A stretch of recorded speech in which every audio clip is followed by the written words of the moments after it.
तो इस कहानी की शुरुआत होती है 1830 में, जहां हम सबसे पहले मिलते हैं डिटेक्टिव ऑगस्टस लेंडोर से, जो कि उस समय अमेरिका के सबसे मशहूर डिटेक्टिव्स में से एक थे।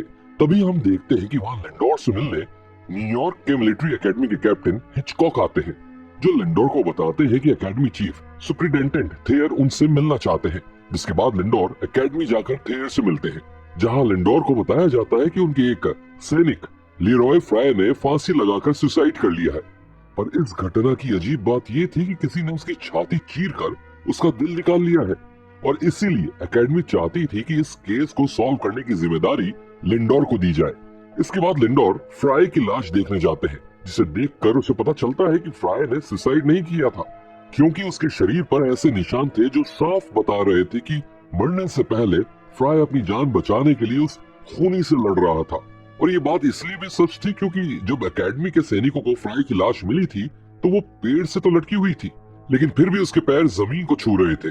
तभी फ्राई के हाथों से लिंडोर को एक कागज का छोटा सा टुकड़ा मिलता है, जिसे वो अपने पास रख लेता है। इसके बाद लिंडोर उस सुसाइड पॉइंट पर जाता है जहाँ एकेडमी को फ्राई की लाश मिली थी। तभी लिंडोर को वहाँ एडगर पोए नाम का एक सैनिक मिलता है, जो इस केस में काफी रुचि रखता था।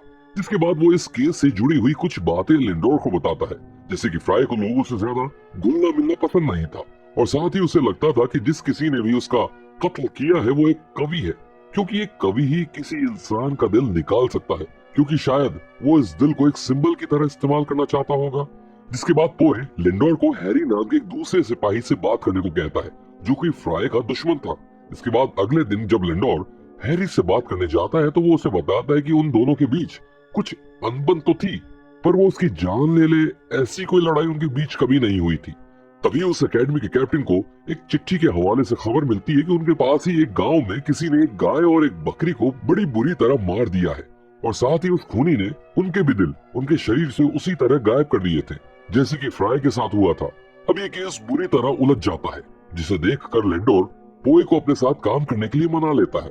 जिसके बाद लेंडोर पोए को फ्राई के पास से मिले हुए उस कागज के टुकड़े को देता है और उस पर लिखी हुई चीजों को डिकोड करने को कहता है। जिसके कुछ दिनों बाद पोए लिंडोर के घर उससे मिलने आता है और उसे बताता है कि उसने उस कागज के टुकड़े की मिस्ट्री सुलझा ली है। जिसके बाद वो उसे बताता है कि फ्राई के मरने से कुछ ही समय पहले किसी औरत ने उसे कहीं मिलने के लिए बुलाया था, लेकिन उन्हें कभी भी ये नहीं मालूम पड़ा था कि औरत आखिर है कौन। इसके बाद अगले दिन लेंडोर पोए को एकेडमी के पास बनी एक कोल्ड स्टोरेज फैसिलिटी में बुलाता है, जहां एकेडमी के खाने के लिए काफी सारा मीट का सामान रखा गया था। तभी उस कोल्ड स्टोरेज के बेसमेंट में लेंडोर को खून के कुछ निशान मिलते हैं। साथ उन्हें वहां ऐसे कई सबूत मिलते हैं जिसे ये साफ हो जाता है कि वहां काला जादू करने वाली रस्में निभाई गई थी। जिसके बाद वो दोनों लेंडोर के एक दोस्त प्रोफेसर पेपे से मिलने जाते हैं, जो कि काले जादू के बारे में काफी कुछ जानता था। जिसके बाद पेपे उन्हें बताता है कि ये चीज किसी काले जादू करने वाले ने ही की है। इसके बाद वो उन दोनों को एक किताब के बारे में बताता है, जिसे हेनरी ला क्लार्क ने लिखा था, जो कि पुराने जमाने का एक बहुत बड़ा काला जादूगर था, लेकिन उसकी लिखी वो किताब अब शायद दुनिया से गायब हो चुकी थी। इसके बाद उन्हें पता चलता है कि काला जादू करने वाले लोग दिल का इस्तेमाल इसलिए करते हैं ताकि वो अमर हो सके, और शायद इसीलिए फ्राई के सीने से वो दिल निकाला गया था। अब अगले दिन केस के सिलसिले में कुछ बात करने के लिए पोए लेंडोर के घर पर आता है, जहां उसकी बुक शेल्व्स में पोए को एक कविता की बुक मिलती है, जो कि काफी अजीब बात थी क्योंकि लेंडोर को कविताएं बिल्कुल नहीं पसंद थी। जिसके बाद लेंडोर उसे बताता है कि वो बुक असल में उसकी बेटी की थी, जो कि कुछ समय पहले उसे छोड़कर घर से भाग गई थी। इसके बाद लेंडोर उस केस पर आता है और पोए को बताता है कि उसे डॉक्टर डैन के बेटे आर्टिमस पर काफी गहरा शक है। असल में डॉक्टर डैन मिलिट्री एकेडमी में काम करने वाला एक डॉक्टर था। साथ ही आर्टिमस उसका बेटा था, जो कि पोए के साथ उसी मिलिट्री एकेडमी में एक सैनिक था। इसके बाद अगले दिन पोए सभी सैनिकों के साथ बैठा अपनी कविताएं सुना रहा होता है, क्योंकि पोए को भी कविताएं लिखने का शौक था।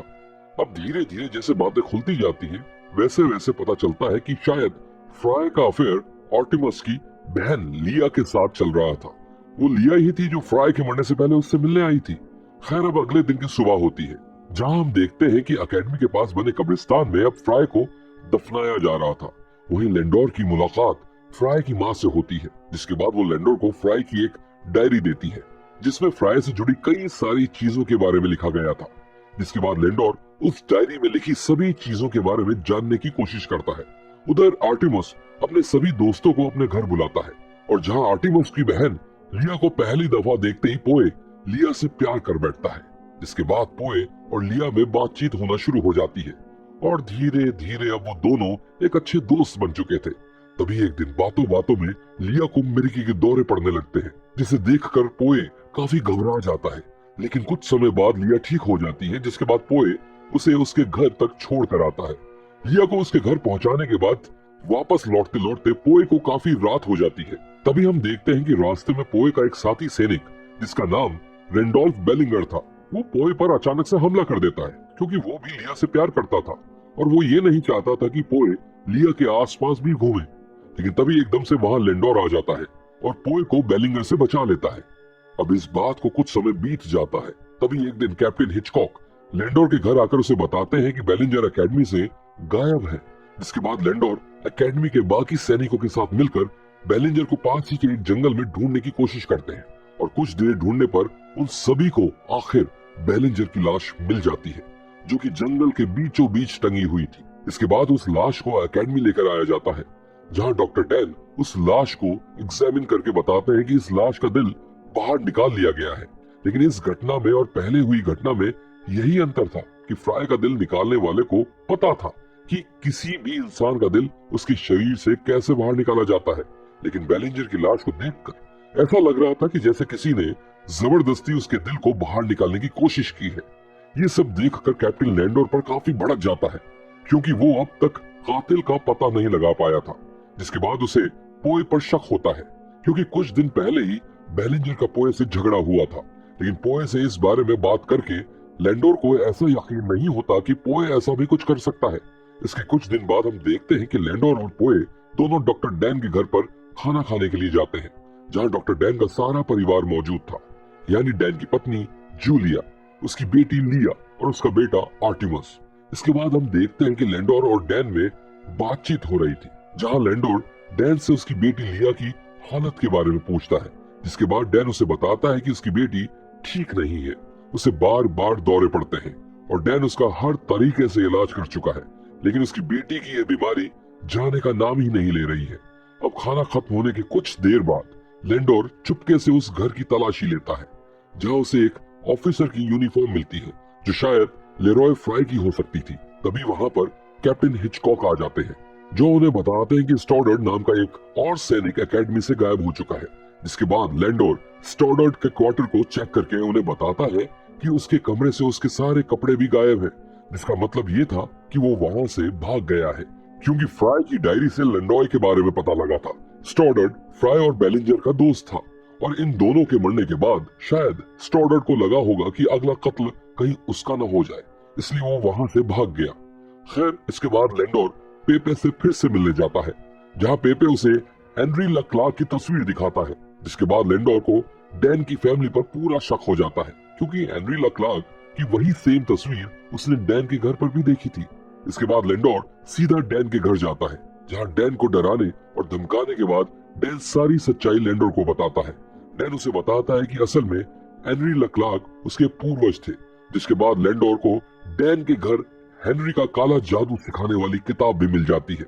इसके बाद डैन उसे ये भी बताता है कि जब उसकी बेटी का इलाज साइंस नहीं कर पाई, तब उन्हें काले जादू का सहारा लेने का फैसला किया और लिया ही वो काला जादू करने वाली औरत थी, जिसने फ्राई और बेलिंगर का दिल निकालकर उसके साथ काले जादू की रस्में निभाई थी। तभी लैंडोर को पता चलता है कि लिया अब पोए की बलि देने जा रही है, जहां आर्टिमस भी उसकी मदद कर रहा था। और जैसे ही आर्टिमस पोए के सीने से उसका दिल निकालने ही वाला था कि तभी वहां लैंडोर आ जाता है और उन्हें ऐसा करने से रोकता है। जिसके बाद आर्टिमस लैंडर पर हमला कर देता है, लेकिन तभी हम देखते हैं कि वहां आग लग जाती है, जिसके कारण लिया पर कुछ जलती हुई कुछ लकड़ियां गिर जाती हैं और उस मौके का फायदा उठाकर लैंडोर पोए को वहां से बाहर निकाल लेता है। और तभी लिया और आर्टिमस के ऊपर ढेर सारी जलती हुई लकड़ियां गिर जाती हैं, जिसके कारण वो वहीं मर जाते हैं। जिसके बाद लैंडोर और पोए वहां से निकल जाते हैं। इसके कुछ दिनों बाद कैप्टन हिचकॉक लैंडोर को एकेडमी में बुलाकर उसके केस को सॉल्व करने पर उसे बधाई देते हैं। लेकिन ये कहानी अभी भी खत्म नहीं हुई थी, बल्कि इस कहानी में अब कुछ ऐसा होने वाला था जो शायद किसी ने कभी सोचा भी ना हो। केस सॉल्व करने के कुछ महीनों बाद लैंडोर से मिलने पोए उसके घर आता है, जहां वो लेंडोर को बताता है कि फ्राई के हाथ में से मिले कागज पर की गई लिखावट और लेंडोर की लिखावट काफी सेम है। और तब पोए को पता चलता है कि लेंडोर ने ही फ्राई और बेलिंजर का मर्डर किया था। इसके बाद लेंडोर पोए को सारी सच्चाई बताता है। लेंडोर बताता है कि असल में उसकी बेटी उसके घर से कभी भागी नहीं थी, बल्कि उसने तो सुसाइड कर लिया था। वो भी सिर्फ इसलिए क्योंकि उन तीनों लोगों ने उसका रेप किया था। और ये तीन लोग और कोई नहीं बल्कि लेरॉय फ्राई, बेलिंजर और स्टोडर्ड ही थे, जिसमें से दो को उसने मार दिया था, लेकिन स्टोडर्ड वहां से भाग गया था। असल में जिस रात लेंडोर ने फ्राई का कत्ल किया था, तभी वहां लिया भी इत्तेफाक से आ गई थी। और क्योंकि उसे अपने काले जादू के लिए एक दिल की जरूरत थी, इसलिए उसने फ्राई का दिल निकाल लिया था। लेकिन बेलिंजर के साथ ऐसा नहीं था, इसलिए उस केस को और मुश्किल करने के लिए लेंडोर ने बेलिंजर के सीने से वो दिल निकाला था।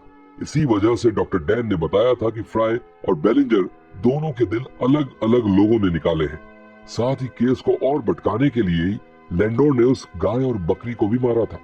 इसके बाद जब फ्राई का केस लेंडोर को सौंपा गया, तब लेंडोर ने एक कमाल का प्लान बनाया, जिसमें सभी लोगों को भले ही उसने खुद मारा था, लेकिन इसके बावजूद सारा इल्जाम डैन और उसके परिवार पर लग चुका था। आखिर में पोए उससे पूछता है कि क्या लेंडोर उस तीसरे इंसान स्टोडर्ड को मारना नहीं चाहता है, जिसके जवाब में लेंडोर उसे बताता है कि अब उसका बुढ़ा शरीर एक और इंसान के पीछे भागकर उसे मारने की इजाजत नहीं देता है। ये सब सुनकर पोए काफी दुखी हो जाता है, लेकिन साथ ही वो लेंडोर की बेटी के साथ जो कुछ भी हुआ उसका दर्द भी समझता था, इसलिए वो इस राज को कभी किसी और को ना बताने का फैसला करता है। तो ये थी द पैले ब्लू आई फिल्म की सारी कहानी। आपको ये कहानी कैसी लगी हमें कमेंट्स में जरूर बताइएगा।